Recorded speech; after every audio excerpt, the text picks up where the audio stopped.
totally booked. Rock and roll! Well, I think I'll leave you to your reading. Little Hand says it's time to rock and roll. Rock and roller! We are totally booked.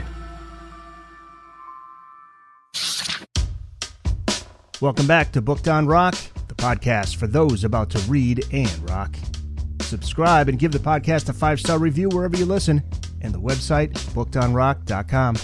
Fiona McQuarrie is our guest to talk about her new book, Mixtape, 21 songs from 1975 to 1985. Mixtape is a journey through one of the most exciting eras of popular music. Each chapter covers a song released between 1975 and 1985 and features in-depth research, critical assessment, and the occasional dose of snark. Some of these 21 songs will be familiar, others not so familiar, but all of them come with fascinating stories. Mixtape is a great read for fans of music and popular culture, and for anyone who wants to revisit the sounds of that exhilarating decade. Fiona McQuarrie has been writing about music regularly and irregularly for more than 3 decades. She was formerly a music critic at the Vancouver Sun and Province newspapers, and at Monday Magazine in Victoria, British Columbia. She's also worked as a freelance music writer, most recently for Shindig magazine. In her other life, she is a professor of organizational studies at a Canadian university. She joins us from her home near Vancouver, Canada. To hear a playlist or, scratch that, a mixtape of the artist and songs discussed in this episode, just head over to the show notes page. Fiona, welcome to the podcast. Good to be here. Your list of 21 songs, it includes hit singles, but also songs that may not have been a hit, but a standout track. What was your process in trimming your list down to 21, and how big did the list start out as? I think I probably started with about 40 songs, and one of the basic goals was to have one song for every year. They also had to be songs that I liked, because to write about them in great depth, I had to listen to them over and over again, not just the originals, but also the cover versions. So there's a bit of personal bias in that they were songs that I had to feel comfortable spending a fair bit of time with. Other than that, I didn't consciously strive to have a balance of particular genres. I would have loved to have put some punk songs in or some rap hip-hop songs, but there just aren't a lot of covers of those songs. So that turned out to be a bit of a dead end, unfortunately. There was some back and forthing. Roxy Music, for example, I went through 2 or 3 songs before settling on Love is the Drug. And the other ones are songs that I really, really like, but I just couldn't find that much about how they came to be. And that was one of the criteria as well, is that there had to be some kind of backstory to the song. I wanted to be able to write not just about, here's the song and isn't it great, but also how did the song come to be great? What did the creators go through in putting it together? So it was a constant balancing act in some ways, but I'm quite satisfied with the 21 songs that I ended up with. I enjoyed writing about all of them. Yeah, let's get to some of the tracks in the book. You start off with a song by the Rubettes, and it's called I Can Do It. Top 10 single in 1975. This is a glam rock band. It's got a Beach Boys-like harmony sound there to it, too. A really fun song. There's a Beatles connection to this band story. Who were the Rubettes? Well, the Rubettes, the song started out as a studio track, and the songwriters decided along the way, after having not much success trying to sell the song as a demo, to make the band around the song. And they had several hit singles. I Can Do It was probably their last one. And I will mention that I personally encountered this song when I saw them do it on Top of the Pops when my family was visiting the UK in 1975. And I remember thinking, oh my God, this band is terrific. And then we went back to Canada. They never went anywhere in North America. They sort of went through the same career path that I think a lot of glam bands did. Once glam sort of started to be passé, they were all very excellent musicians and songwriters on their own. And they ended up trying their own stuff as an own band, but they were perceived as a washed up glam band, and nobody really paid attention to their later stuff, which is quite a shame because some of it is very, very good.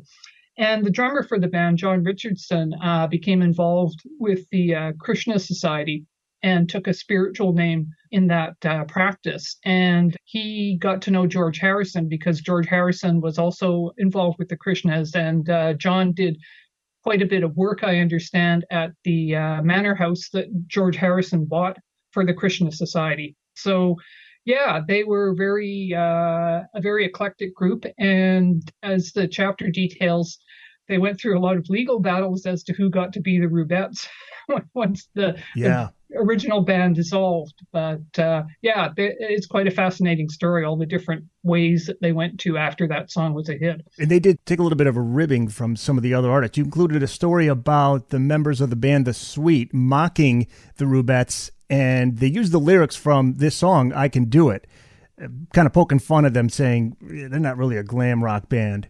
Yeah, there seems to have been quite a bit of one-upmanship among the glam acts, but they had more going on than just glam. And I think some of the other glam bands kind of turned their noses up at that. But most of them had been in either successful bands or playing backup for other successful artists. So it wasn't like they just came together to become this glam band, that the songwriters suddenly decided they wanted to have. I'm trying to find, what was the lyric? They said, I can nearly rock, I can nearly do it. I can nearly rock, yes.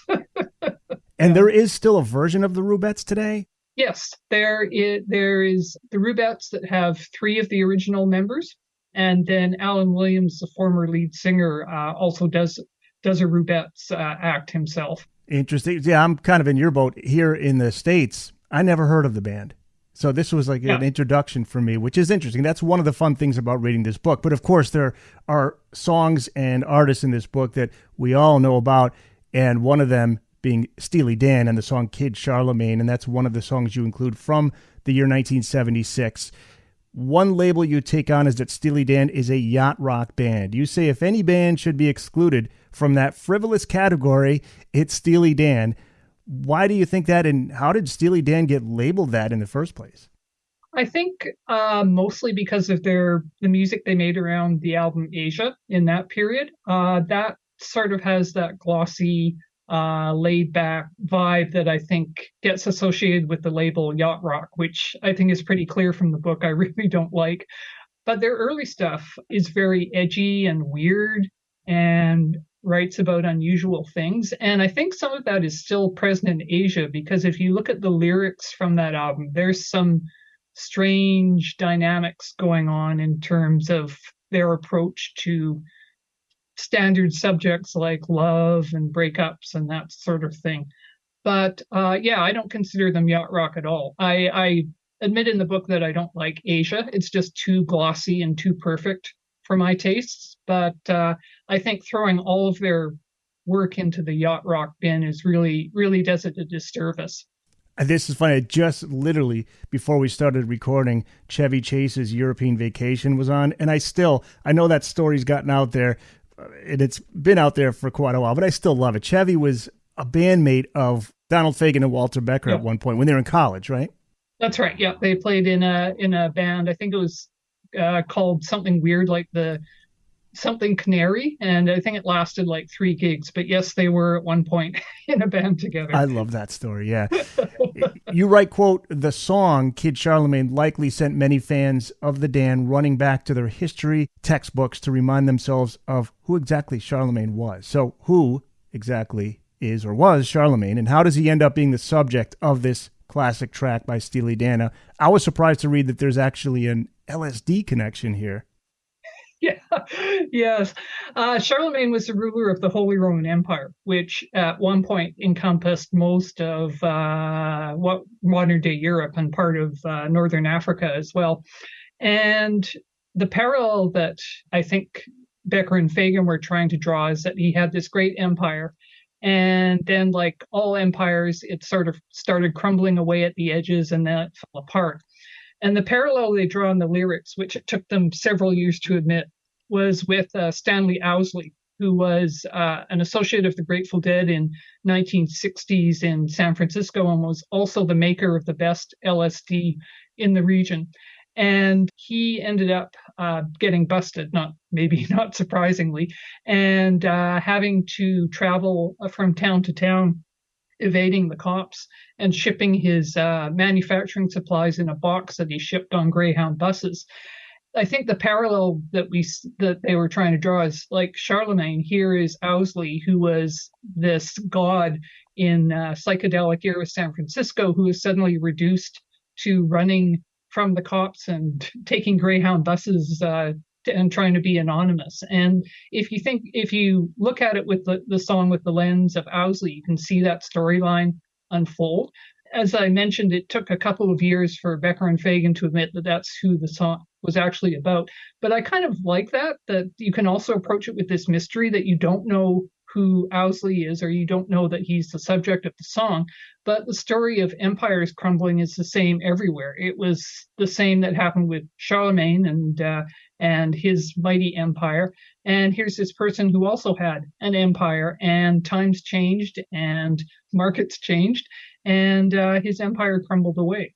Yeah, it's interesting. Most artists don't like to say what the song is about, just for that reason. It's more fun to try to figure it out on your own and interpret it on your own. Yeah, and the storyline is the same whether you know who it's intended to be about or not. The stories of Donald Fagen and Walter Becker being perfectionists to the extreme are legendary. And here we have guitarist Larry Carlton telling the story of his guitar solo. Can you talk about that very time-consuming session and your thoughts on his completely improvised solo that we hear on that final recording? Part of the chapter is some quotes from an interview that I did with Jeff Porcaro back in the early 80s. And he told me some really interesting stories. This is when he was playing with Toto, so I wasn't talking to him about Steely Dan, but being a Steely Dan fan, I had to ask him. He said that they were tough. They would make musicians do the same thing over and over and over again, and a lot of times you couldn't tell what was different between the takes or what they were listening for, but they knew. And he said that he always found them very cooperative to work with. They weren't mean in making people, they were firm in making people do multiple takes, but they were also supportive of the musicians. Larry Carlton initially came in, and Walter Becker asked him to play the solo on a different guitar than the Gibson ES 335 that he usually uses. He played it a few times on a Telecaster. And then Walter Becker said, go back to your regular guitar. And he never explained why. But Larry Carlton did it and played the solo a few times. It was improvised, but it took a few takes. And the end that we hear on the record is, along with the fade out line, is from a couple of different takes spliced together. It was improvised. Larry Carlton was actually asked to play it with the latter-day Steely Dan, which is essentially Donald Fagen and his musicians. And he had to go back to the record and relearn it because he had forgotten what he had played 30-plus years ago. But there's video on YouTube of him doing it. He nailed it. Isn't it 2 hours worth of recording that he said? Pretty close, yeah. Yeah, 2 hours. But for them, but for Steely Dan, that was quick. That's just another day in the studio with those guys. Yeah, and it's just a brilliant solo, and I believe Rolling Stone has it like among the top 100 greatest guitar moments of all time or guitar solos of all time. It's brilliant. I would definitely put it up there. One of the challenges with that particular chapter, not having a strong background in music theory, I have some training in it, but not advanced training, was trying to find an explanation of why it's so distinctive and then put that into easily understandable terms. I will say that there's lots of really technical explanations out there for anyone who wants to know the finer points of music theory, but essentially it shifts between modes. And the reason it sounds so fresh is that every couple of notes, it's a different mode. And to be able to do that improvised is just astounding to me. That just shows how great Larry Carlton is. Fiona McQuarrie is here to talk about her brand new book, Mixtape, 21 Songs from 1975 to 1985. You include nearly a handful of songs from the year 1977, and the one that stood out to me was Talking Heads' Burning Down the House. So this was a hit single in 1983, but the song dates back to 1977. What did the song sound like at that time? And if you could talk about what singer David Byrne said in a 1984 radio interview about the original lyrics, including him singing, Foam Rubber USA? Was that the... I love that. It came out of a jam, Talking Heads went through a couple of albums, including the ones produced by Brian Eno, and then sort of decided to go back to how they started working originally, which was the four core members playing and just seeing what came out of the playing. There's different stories about where the lyrics come from, but there is a early demo that David Byrne played on an NPR show a couple of years ago. The basic outline of the song is there in that demo, but he's sort of throwing out words on top of the rhythms to see what fits in this demo. He claims he doesn't know where burning down the house, the phrase came from. And Chris France's autobiography, France says that he and Tina Weymouth went to see a Parliament Funkadelic show, and the audience started shouting at one point, "Burn down the house, burn down the house." And so when they were playing in this jam and as Talking Heads, he started yelling that. And the inference is that David Byrne picked that up and made it into the lyrical hook of the song. Although when David Byrne was asked in this interview where burning down the house came from, he said he didn't know. So that's one of the interesting things about doing this kind of work is sometimes you have totally different versions of the same truth, and you have to sort of try to figure out how to, you can either mix them together or you can just put them there and let the reader decide for themselves which one really happened. Is the demo version or that early version, is that online? I could have sworn I saw it. You can find it on YouTube. There's the audio of that interview on NPR. Okay. And then we can also hear the song. Is that version where he sings Foam Rubber USA out there somewhere? I don't think Foam Rubber USA is in that demo, but he said that's what the words were at one point. Like placeholder lyrics. How successful the song would have been as Foam Rubber USA instead of burning down the house. I know, right? Yes. Well, Talking Heads, they had some interesting song titles over there. What's Flippy Floppy? What's that one? Is it Flippy Floppy? Yeah. Yeah, one of my all-time favorite Dire Straits songs is in your book, Romeo and Juliet from 1980. Longtime Dire Straits bassist John Illsley, he knew right away the song was special when Mark Knopfler played it for him the first time. This song came at a time when Mark was starting to write songs on the piano. Yeah, he had been, for the first two albums, he had mostly been writing on guitar, but he was listening to music like Ennio Morricone's soundtrack work with that big orchestral sweep and those interesting instrumental flourishes. And he was also listening to a lot of early Bruce Springsteen. And so he started writing on piano as well as guitar. Also, John Illsley mentions in his book that Mark was pretty circumspect about his private life. He didn't talk a lot about what was going on. But John Illsley did know that Mark Knopfler had recently broken up with a girlfriend. Actually, from all accounts, the girlfriend dumped him. And that's where that song came out of. Over the phone, and right? Once you know that, you can sort of hear it. It was over the phone. Is that the story? It was over the phone while the band was on tour, yeah. Jeez. One of my earliest MTV memories is seeing Falco's Der Kommissar. And this is from 1981. You lead off the entry on this song by saying it was the most unlikely of unlikely hit singles. Before we get to that, who was Falco? Falco was his real name was Hans. I don't even want to try to pronounce it because I will do an insult to the German language. Falco was the stage name that he took. He took it from Falcon, so he wanted to be sort of bold and adventurous like the bird. And he grew up in Vienna, parented by a single mother, took piano lessons at the conservatory, and then decided he wanted to be a rock star, much to his mother's distress, and started playing bass in a bunch of bands. He wrote Der Kommissar through a very interesting set of circumstances. The band he was in, which was sort of an artsy performance art type band, got hired to play a band in a TV show about a detective. And the actor who was playing the detective had a birthday coming up, and Falco found out about this, and he decided that there needed to be a song for the birthday party. And that's how he wrote Der Kommissar, as a tribute to the actor and to the character that he played. I have to say, for this chapter, one of my friends who is German, I couldn't have done this chapter without him, because he took me through a lot of the translations and also alerted me to a lot of cultural nuances in the wording that I wouldn't have picked up on, not being a German speaker. That was an interesting time, too, because you had 99 Luftballons, right? That was the other one where two versions, one in German, one in English. But in this case, we have two versions, but two different artists.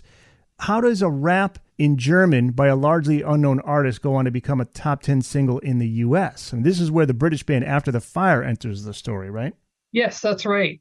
Their story is kind of tragic, unfortunately. They had been struggling to get a record deal for a long time and finally signed with a label in the UK. And they were having disputes with the label. The label actually rejected one of their albums. And they were on tour, and they were doing an in-person appearance in a record store. And they heard Falco's Der Kommissar on the PA in the record store. And they thought, oh, that's kind of interesting. So they found out what the song was, and they bought the record, and they took it back home with them to the UK, and they got the lyrics translated, and they recorded their own version, and then went out on tour, and the record company released their version just as they decided that this was a no-go, and they decided to break up. So they had this huge hit single, and their version of Der Kommissar, the English one, appeared on their greatest hits album as a sort of an add-on. So it was just a really sad story of unfortunate timing. And what is the translation? Der Kommissar is German for the commissioner, correct? That's right. Okay. Yeah. So what the lyrics are about? What? There's a police captain, there's a cocaine user, and her dealer. What's going on in the storyline? Yeah, it's sort of a story of drug users, underworld people being pursued by the police.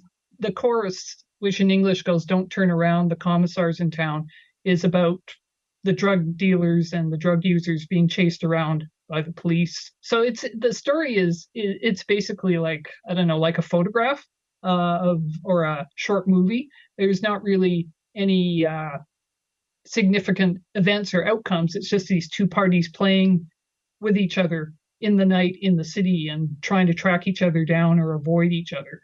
And you mentioned there's a German children's game that inspired Yes. Don't Turn Around? Yes, again, I will not insult the German language by trying to pronounce the name, but it's a game where kids sit on the floor in a circle, and somebody goes around the circle, the outside of the circle, with a beanbag, and the kids are not supposed to look, and whoever has the beanbag drop behind them becomes it, and then has to get up and go around the circle themselves. So that it's kind of like it's using the metaphor of the children's game and You're It to describe the cat and mouse game between the criminals and the police in the city at night. So which version do you prefer?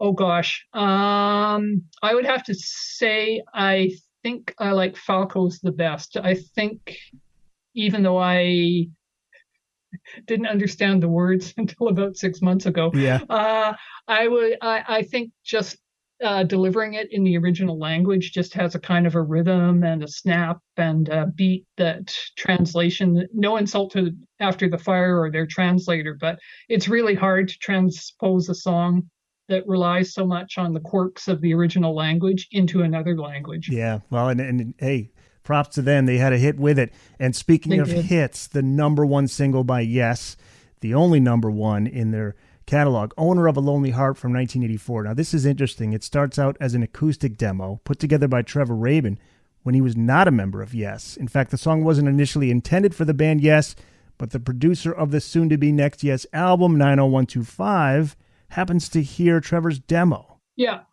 there's sort of I would hesitate to call it a misconception out there, but there's sort of an idea that Yes hired Trevor Horn because their career was starting to run into some difficulties and they wanted to get the hot producer of the day to lift their commercial fortunes again. And he was actually in Yes for a while, around 1980. So he was part of them already. So it wasn't, but he was the hot producer of the day at the time. He was having hits with Frankie Goes to Hollywood and ABC and bands like that. He heard the demo. Trevor Rabin was playing it on a tape at Trevor Horn's house, and Trevor Horn said, we have to do this song. Again, this turned into one of the situations where one person has one version of how it happened and someone else had another version of how it became what it was. But John Anderson reworked some of the lyrics, and Trevor Horn did his magical producer thing with all the wonderful oral crashes and bangs and what he calls whiz bangs. It was totally atypical of Yes in a way, but it's a tremendous track. The demo is out there too. There's another one you can find on YouTube, right? The acoustic demo. Yep. It's interesting.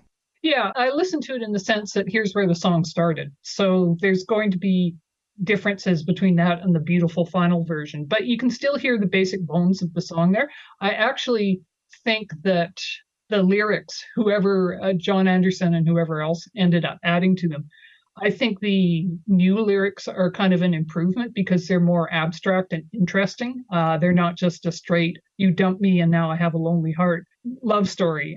So the song is a little more complex with the new lyrics. Really interesting to hear, though. I wouldn't want to speak for Trevor Horn, but you can sort of hear what he probably picked up on was that shift in the guitar sound from the instrumental introduction to the sound that precedes the first verse, which is really catchy. And just sort of the general vibe of the song is still there in that early demo, I think. I thought I heard somewhere that John Anderson wrote all of the lyrics. That's one of the points that seems to be in some dispute. He allegedly refused to sing some of the original words and wrote his own, but how much he actually contributed, I think only John Anderson and his colleagues would be able to break that down. There was a book, author Stephen Lamb wrote a book on Yes in the 80s, and man, trying to break down every aspect and band member that came and went throughout that decade, it's crazy. And then the Offsprings, you had the band Cinema was, I believe, Trevor Horn or Raven's band. I can't remember. Cinema was that John Anderson's project, I think, or that was. He came into it just before it turned into Yes. Okay. Again. And I think Owner of a Lonely Heart was intended for the Cinema. Yes, it was one of the songs that Cinema was considering doing, and Cinema tried out a couple of different vocalists. One of them was Roger Hodgson, who had just left Supertramp at that point. And the members of Cinema, which was Rabin and Steve Howe and Chris Squire and Alan White, they heard things that they liked with all of the vocalists they tried out, but there wasn't just one of them that made them go, that's the one.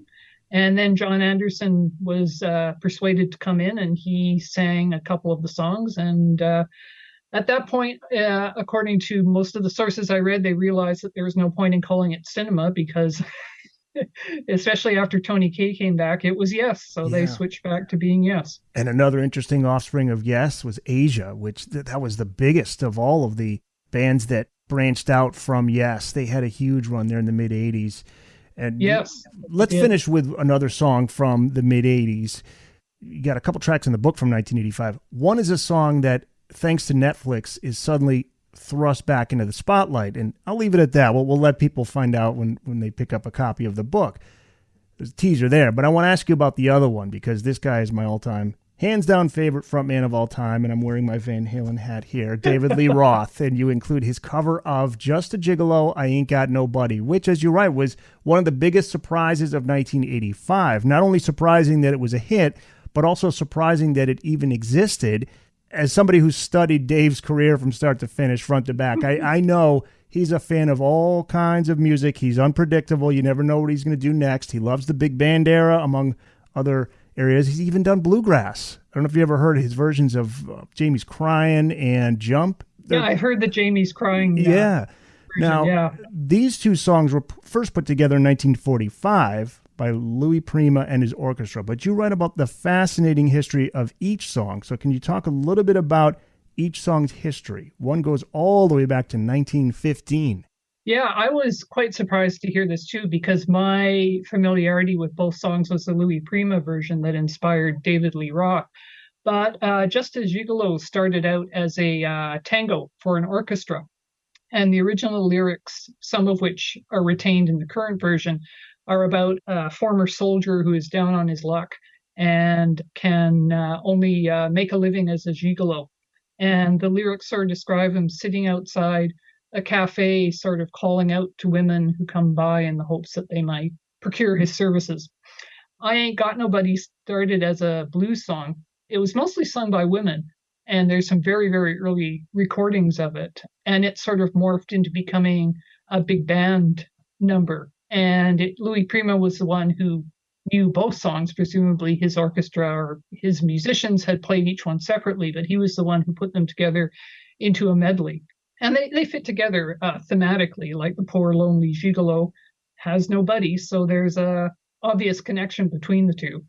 What's still a topic of discussion among Van Halen fans is what Dave's intentions were when he played these two songs for Eddie and the rest of the band. Ted Templeman, who produced Van Halen's classic albums, and he was behind the boards for Dave's solo EP, Crazy from the Heat, which is where Just a Gigolo, I Ain't Got Nobody comes from.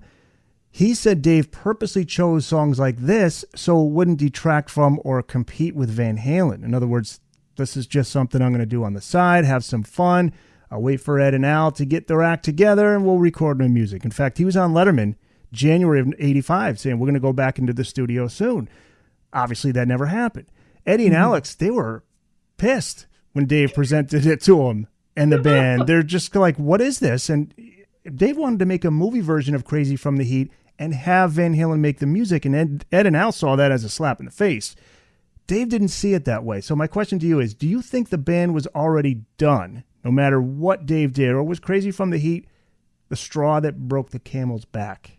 Oh, that's a really interesting question. The impression I got from the source materials that I looked at is there were some pretty serious problems within the band already. And in some ways, if Van Halen, the band, wasn't giving Dave this artistic scope that he wanted, going off and doing a side project made sense. And as Ted Templeman points out in his book, it also kept Dave busy while Al and Eddie were struggling with their substance abuse and trying to get their lives back together. But I suppose you could also look at it and say if Van Halen, the band, wasn't giving that scope to Dave that he wanted, would they have given that scope to him if they had come back together? And I would have to say no. It just seems like their interests were going in different directions at that point. And if they had come back together seriously and tried to make a go of it, I wouldn't. The short and the long of it is, I wouldn't point to this particular record as being the cause. I don't think from the material that I went through that Al and Ed said, this record is so awful, how dare he do it? We're never going to work with him again. I think maybe it was just a visible symptom of the larger issues that were going on amidst the four of them. So I don't think it itself was the cause, but I think it reflected the dynamics that led to the band sort of falling apart after that point. Yeah. There are that's a 4-track EP, and Easy Street and Coconut Grove. I mean, California Girls is great, and that's got Carl Wilson on that. That's California right, yeah. Girls. But Easy Street, Dave vocally, that's, I think, the best he's ever done. His vocals on Easy Street. And Coconut Grove is cool. And interesting, his choices of songs. Like Coconut Grove is a rare one. I mean, who's the artist that originally did it? I can't even recall now. It was the Love and Spoonful. Right, the Love and Spoonful. So I thought it was really cool, and the timing couldn't have been better for him. Everything seemed to be lining up just at the right time for him, and he became huge at that point. He was on the cover of Rolling Stone. But the Noel Monk, you do quote some of the stuff from his book, the longtime Van Halen manager. He said if Dave stayed in that band, they would have been doing stadiums by the end of the 80s. Mm-hmm. So these songs here, is there any one particular that stands out for you? Like this is your favorite of all the 21 picks? Oh gosh. Did we talk about any of these in the episode, or are there one or two that really stand out for you? They all resonate with me in different ways. I do want to point out, with respect to the Mystery song, that I have been a fan of that particular artist for a long time. So I actually wrote that chapter before the wonderful events happened with the Mystery song. So I hope that people won't take that as bandwagon jumping, because this song completely unexpectedly became massively popular again. I mentioned in the book, one of the songs that most of the readers of the book won't know is Too Bad by Doug and the Slugs, which is a band from Vancouver that I hold in huge respect because of their incredible creativity and their persistence and their ability to hold together different sounds and make them into something wonderful. That one is sort of a personal choice because I had the privilege of covering that band when I was a full-time music critic and seeing their career go on the ascent. And that was really exciting and special for me and for them, of course.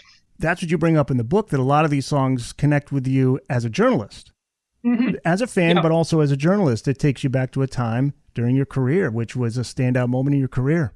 Yeah, it's interesting. I was talking about this with a friend of mine yesterday, and I was pointing out that the reason that I left that job was I kept a calendar, obviously, on paper, as we did back in those days.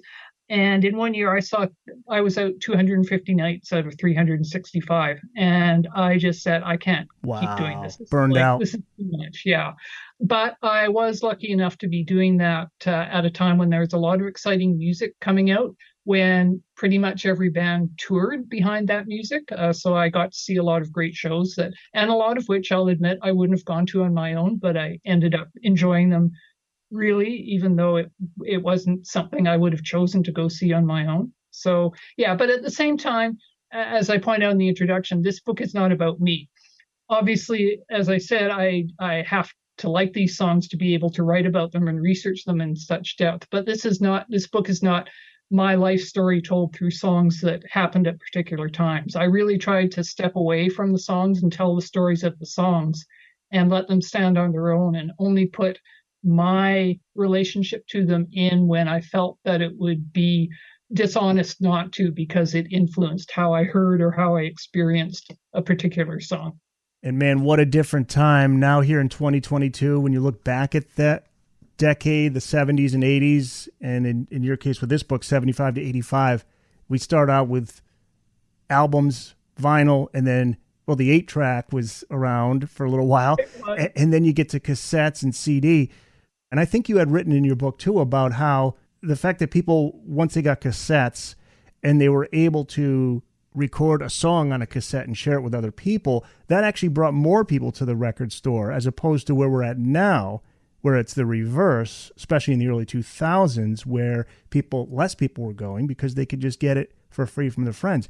But I thought that was an interesting comment from you, that it drove more people to the record stores. Absolutely, yeah. And writing this made me nostalgic in a way for record stores. I mean, there's small independent record stores hanging in there and doing their thing, and God bless them for doing it. But there's a story I recount in the introduction. When I was a music critic, I was talking to one of at that time also, record companies had regional reps that would go out and work the records with the record stores and take care of the artists when they came to town to play live. And I remember a rep for one company saying to me, the best thing that can happen for us is for some other company to have a hit single. And I said, well, why? I mean, they're buying someone else's record. And he said, because they will go to the record store and buy that record. And while they're there, they will see something else or hear something else and buy that too. So a hit single uplifts everybody. And that made so much sense to me once he explained it. And I really feel quite sad that I think that's sort of been lost in the age of streaming and online purchases, that people can certainly find what they want. I mean, I'm extremely grateful now that if I hear something on a streaming radio show or on a podcast, I can go to Discogs or I can go to Spotify and I can get it. But it's me in my own little bubble. I don't necessarily get that cross fertilization that I would get if I had to physically go to the record store and buy that record, because then I would hear something on the PA and think, oh, that's pretty cool, and ask one of the clerks who it is and buy that record too, or see a cover with a really cool album sleeve and say, oh, that's cool, and pick it up and say, oh, this sounds kind of interesting. I think I'll buy this too.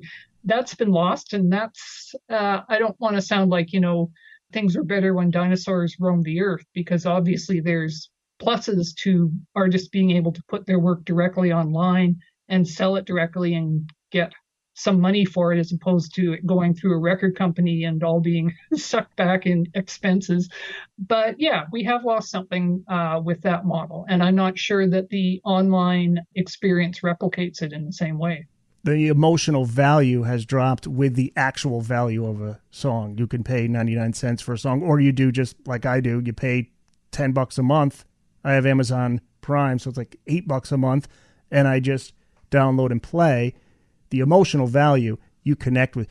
When I used to go out and get a new cassette every week, this was in the 80s, this was money, you know, I didn't have a lot of money. I had a part-time job. So when I spent money on a cassette, I was going to make sure I was going to listen to the whole thing and really, really try to get myself familiar with the songs.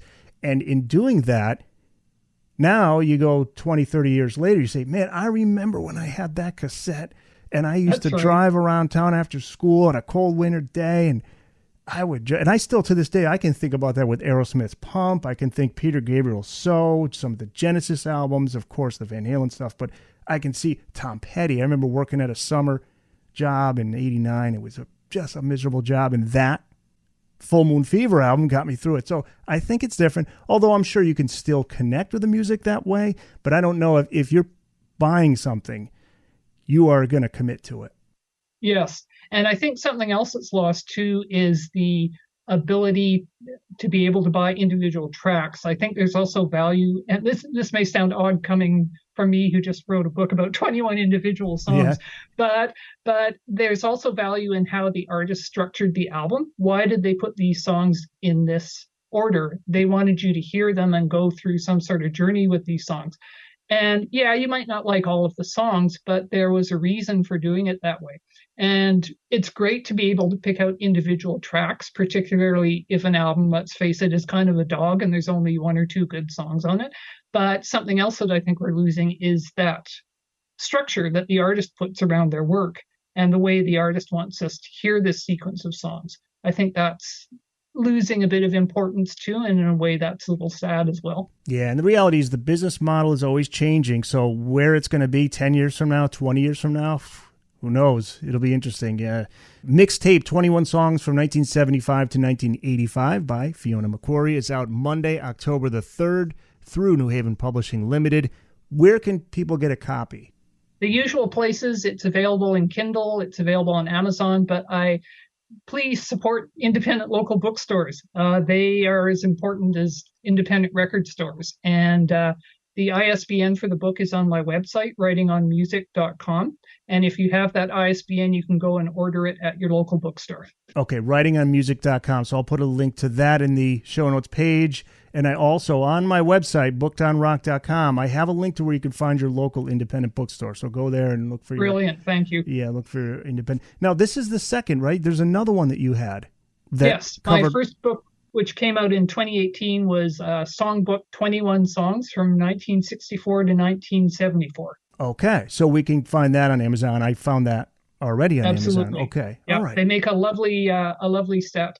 A very fine gift for the music lover in your life. Yeah, it's a fun read. You could either read it from start to finish, or you can just kind of go back and read about that one song, because you have a lot on each song. I mean, you really get into the details. You do a lot of research. So I had so much fun reading it. And as I told you, the David Lee part I was like, oh yeah, I saw the list. I saw the contents and which songs you picked. I'm like, there you go, Diamond Dave. So what about social media pages? I'm on Twitter. My handle is Writing on Music, all one word. I have my website. I've just started on Instagram, so please don't look for me there just yet because I'm learning how it works. But Twitter and the website are the socials where you can find me. Fiona, thank you so much. This was great. Thank you for having me. I totally enjoyed it. And thanks so much for listening. I'm Eric Senich. Join me again next time for another brand new episode of Booked on Rock.